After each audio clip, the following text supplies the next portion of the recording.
Woo! So this is going to be a really fun, stupid story. Black Lives Matter versus vaccine passports. Authoritarian Mongoloid A versus authoritarian Mongoloid B. When I saw this story yesterday, my brain made that same noise that Homer Simpson does when he sees bacon. I thought, oh good, this is just ripe for mockery. Now, before I get into this story, let me give a warning. I am going to point out stereotypes, very politically incorrect truths, and I'm going to make fun of them. So if you happen to be one of the sensitive types, boo-hoo, cry more, don't say I didn't warn you.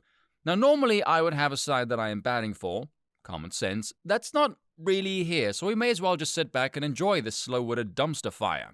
So without further ado, here is the skinny of the story, at least from what I can tell, because it is quite vague and hazy in certain parts.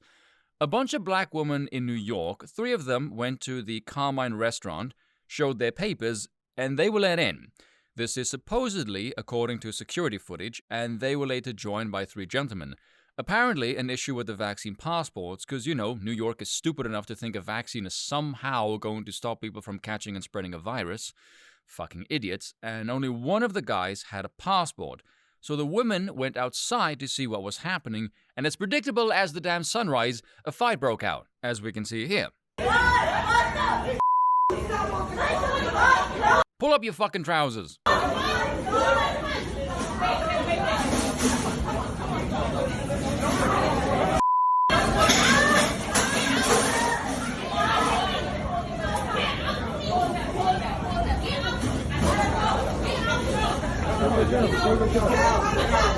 I love how the guy just calmly walks into the scuffle, picks the woman up, and walks off. Just nope.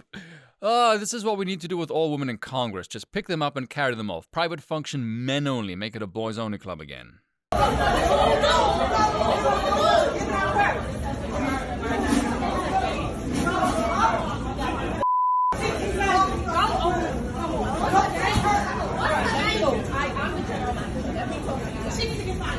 Tell me what's going on. She keeps walking up on us. Fantastic.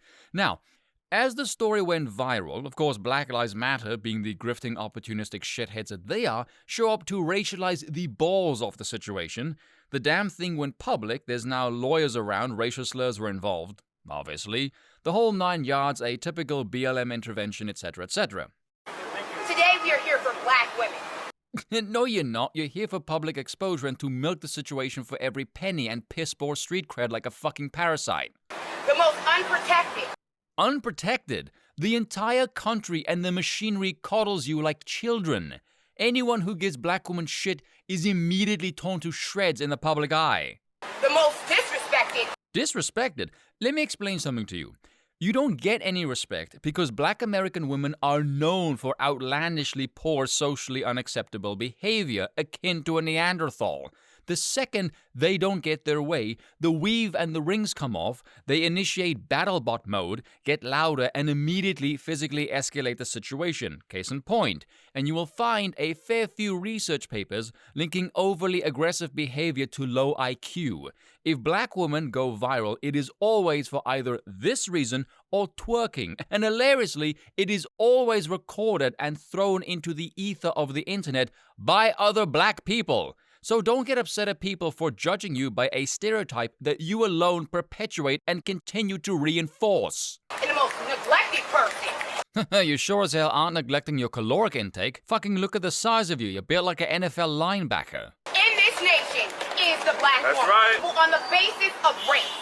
I'm disgusted by the narrative that Carmine has created. Who the fuck are you trying to fool? If it wasn't for your racial narrative, you wouldn't be able to scam people off this stupid grift. Secondly, unless I'm missing something, this doesn't even make sense. The black women were let in.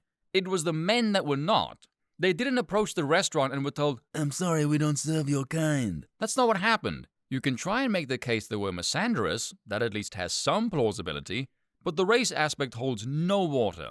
Now, everyone today in their new press release had a vaccination card. Remember, these black women, these professionals, the doctor who worked on Capitol Hill of this nation was called a moron. What the fuck is this woman talking about? Why we are out here today, it's about protecting black women in this city. It's about protecting all black people. Because the stats show that 72% of black people in this city from ages are unvaccinated. Yep. Oh, those facts you want to mention, but black-on-black crime is nowhere to be found in their official doctrine. Like Larry Elder says, the main preventable death in the black community is homicide, and it's not an epidemic of the Klan doing the killing either. So what is going to stop the Gestapo, the NYPD? Can we take a moment to enjoy the hilarious irony of the situation? You have the Marxist quasi-communist BLM calling the NYPD the Gestapo. People can't see this, but I have a huge grin on my face because the political parallels of this situation to the Second World War is delicious. You have Hitler and Stalin, the Nazis and the Communists signing the Non-Aggression Pact. In America, you have BLM and Antifa running rampant as long as it can aid the deep state in ousting Trump and for them to shove in their puppet. But when Hitler gains enough power, it's Operation Barbarossa and invade the Soviet Union.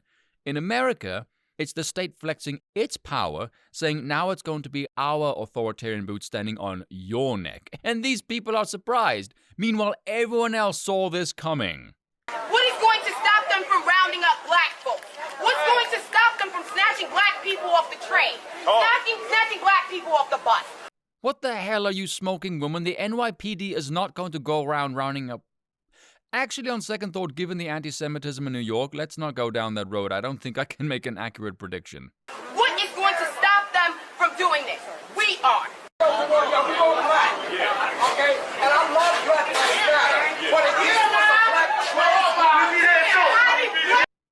I'm hoping this was a different clip, because what the fuck does the trans community have to do with any of this? Is it part of the alphabet people's creed to just randomly show up and remind the world they still exist, as if anyone gives an ounce of a fuck about them?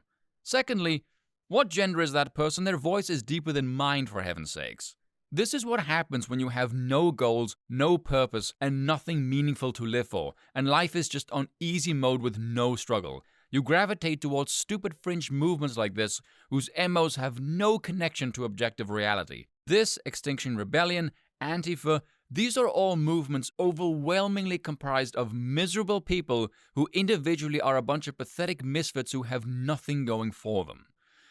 Whoa, what an absolute circus this is, eh? Anyway, that's all for today. Until next time.